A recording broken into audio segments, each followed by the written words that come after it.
Kubor ke babnia.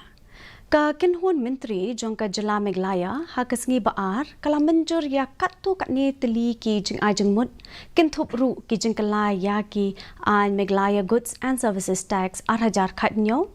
Meghalaya Medical Council but ka National Law University Myntri rangba ke jelau konrad sang mau laong bakini ki dei ki Jingkylla bala penbet kat kum kirai bala shrim da ka GST Council ya ki bala pentre kampat da ki sarkar jela Ulaong ba manla ki sarkar jela ki hap ban penkala thamaya ka an GST kat kum ki Jingkylla pelale da ka GST Council Ulaong ru bakini ki Jingkylla on sawanra akhmat ka dorbar ya ka bala bo bakan long ha ka khat santarik unai lor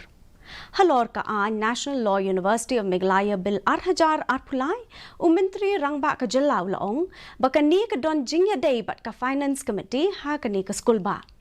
Nalor ka taru or a bill, and that will be put up in the assembly. So the first was the repeal of the Rajat Lal University Act 2011.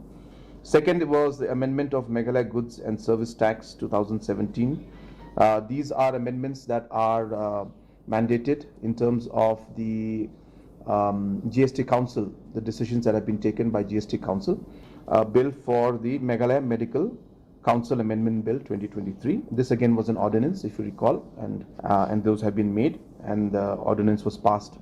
a few weeks back, and that now again is being regularized.